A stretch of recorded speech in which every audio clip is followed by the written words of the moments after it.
Hello student, आज की video आपके लिए बहुत ज़्यादा इंपॉर्टेंट है क्योंकि आज की वीडियो के अंदर मैं गैस पेपर डिस्कस करूंगा जो कि आपके बोर्ड एग्जाम 2026 के लिए बहुत ज़्यादा इंपॉर्टेंट है। और ये पेपर है जनरल साइंस स्टूडेंट जो कि रेगुलर और प्राइवेट का पेपर देने वाले हैं। और ये पेपर है इकोनॉमिक्स पेपर 2, यानी कि जनरल साइंस पार्ट 2 का ये पेपर है इकोनॉमिक्स सब्जेक्ट के अंदर। तो इसमें जितने इंपॉर्टेंट क्वेश्चन हैं सारे टॉपिक मैंने इंक्लूड कर दिए हैं, तो इसलिए ये गैस पेपर बहुत ज़्यादा इंपॉर्टेंट है। इसको स्टार्ट करते हैं और आपने पूरी वीडियो देखनी है और अपने दोस्तों के साथ भी शेयर करना है ताकि इस पेपर के अंदर आपके बहुत अच्छे मार्क्स आ सकें।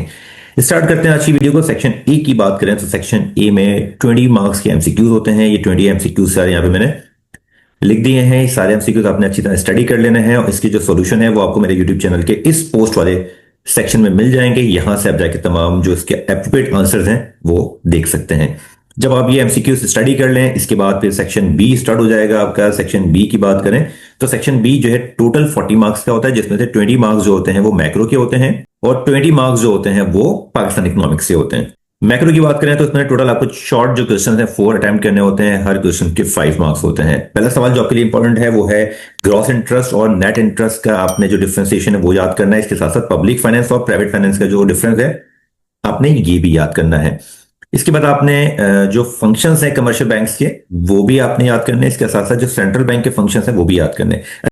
इस बात पे ध्यान रखिएगा कि जो सवाल आपसे शॉर्ट में पूछे जा रहे हैं उसको आपने जस्ट उसके लिहाज से अटेम्प्ट करना है, यानी 5 मार्क्स के लिहाज से। यहाँ पे डिटेल आपने नहीं लिखना। इसके बाद नंबर 3 की बात करें तो डिफाइन इन्फ्लेशन लिखा हुआ है और उसकी जो टाइप्स हैं उसको लिस्ट डाउन कर दीजिएगा। इसके साथ साथ बार्टर सिस्टम क्या होता है वो डिफाइन करने के बाद उसकी जो प्रॉब्लम्स थी उसको प्रॉब्लम्स को भी आपने लिस्ट डाउन कर देना है। इसके बाद आपने डायरेक्ट टैक्स और इनडायरेक्ट टैक्स का डिफरेंस याद करना है और डोमेस्टिक ट्रेड और फॉरेन ट्रेड का डिफरेंस भी आपने याद करना है। इसके बाद आपने जो गवर्नमेंट के रेवेन्यूज के सोर्सेज हैं उसकी लिस्ट याद करनी है और साथ साथ हेड ऑफ एक्सपेंडिचर जो है इसकी लिस्ट भी आपने याद करनी है। इसके बाद जो गुड मनी की जो कैरेक्टरिस्टिक्स हैं आपने उसको भी लिस्ट डाउन करना है। इसके बाद आपने नॉमिनल वेज और रियल वेज का जो डिफरेंस है वो याद करना है और इंटरनेशनल ट्रेड के एडवांटेजेस जो हो सकते हैं, जो बेनिफिट्स हो सकते हैं वो भी आपने याद करने हैं। इसके बाद आपने क्वांटिटेटिव थ्योरी ऑफ मनी इसको डिफाइन करना है और इसकी जो इक्वेशन है जस्ट वो राइट डाउन कर देनी है क्योंकि शॉर्ट क्वेश्चन है ये। इसके बाद आपने इकोनॉमिक्स की स्टडी की जो सिग्निफिकेंस है उसको आपने डिफाइन करना है शॉर्टली। सेक्शन मैक्रो खत्म होता है, फिर पाकिस्तान इकोनॉमिक्स शुरू होता है बी पार्ट के अंदर। इसमें भी आपने 4 क्वेश्चन अटेम्प्ट करने होते हैं और ये भी 5 मार्क्स का एक सवाल आपके पास आता है, तो आपने शॉर्ट क्वेश्चन के लिहाज से इसको अटेम्प्ट करना होगा। पहला सवाल जो आप याद करेंगे वो ज़कात और टैक्स डिफरेंस याद करेंगे। इसके साथ साथ ज़कात की जो सिग्निफिकेंस है उसकी भी आपने जो है वो उसके पॉइंट भी लिस्ट डाउन करने हैं आपने। इसके बाद आपने कैश क्रॉप और फूड क्रॉप जो है पाकिस्तान की वो बतानी है और इसके साथ साथ जो गवर्नमेंट के जो रेवेन्यूज हैं उसके सोर्सेज बताने हैं, जो पाकिस्तान गवर्नमेंट के रेवेन्यूज हैं स्पेशली। इसके बाद आपने जो है वो बजट डेफिसिट जो है पाकिस्तान का उसकी क्या वजूहत है वो बतानी है और डेवलपमेंट और नॉन डेवलपमेंट जो एक्सपेंडिचर है उसमें आपने डिफ्रेंशिएट करना है। इसके बाद आपने इन्फ्लेशन की क्या वजूहत पाकिस्तान के अंदर है उसके रीजंस देने हैं। उसके साथ साथ आपने इंडस्ट्रियल बैकवर्डनेस के जो रीजंस हैं वो 5 रीजंस आपने बताने हैं।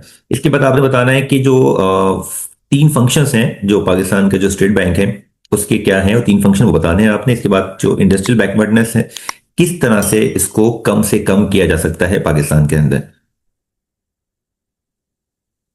नंबर 6 में आपने बताना है फिजिकल पॉलिसी क्या होती है और जो उसकी मेन पॉइंट्स हैं उसको लिस्ट डाउन कर दीजिएगा। इस तरह से जो मॉनेटरी पॉलिसी क्या होती है उसको डिफाइन करके उसकी जो मेन पॉइंट्स हैं वो लिस्ट डाउन कर दीजिएगा। सेक्शन सी की बात करें तो सेक्शन सी भी 40 मार्क्स का होता है, जिसमें से 20 मार्क्स जो है आपको मैक्रो के पार्ट के होते हैं, 20 मार्क्स जो होते हैं वो पाकिस्तान इकोनॉमिक्स के पार्ट के होते हैं। मैक्रो की बात करें तो आपने सबसे पहला सवाल याद करना है नेशनल इनकम क्या होता है, इसको डेफिनेशन याद करनी है। इसके साथ साथ जो इसके कॉन्सेप्ट हैं जीडीपी, जीएनपी, एनएनपी, ये सारे कॉन्सेप्ट डिटेल में आपने पढ़ने हैं।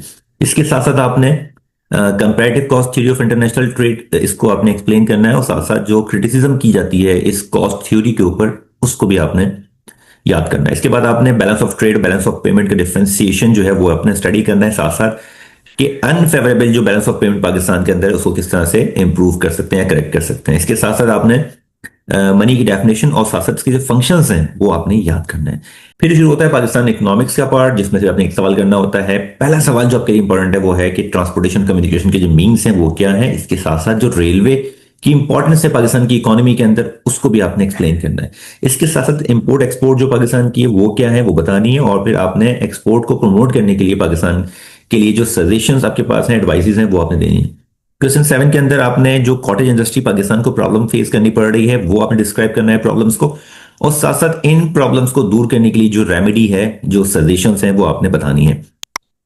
इसके बाद आपने ऑब्जेक्टिव ऑफ इकोनॉमिक प्लानिंग वाले सवाल को याद करना है, जो पाकिस्तान की इकोनॉमिक प्लानिंग के ऑब्जेक्टिव्स हैं वो क्या हैं, और एग्रीकल्चर बैकवर्डनेस जो पाकिस्तान के अंदर है उसको भी डिस्क्राइब करना है। तो स्टूडेंट ये थी आज की वीडियो, उसको दोस्तों के साथ जरूर शेयर करें क्योंकि ये तमाम क्वेश्चन एग्जाम में आने वाले हैं, और इसका सॉल्व अगर आपको बाय करना है तो मेरे इस वाले कॉन्टेक्ट पर रब्ता कर सकते हैं। Thank you for watching my YouTube channel professor Salim academy.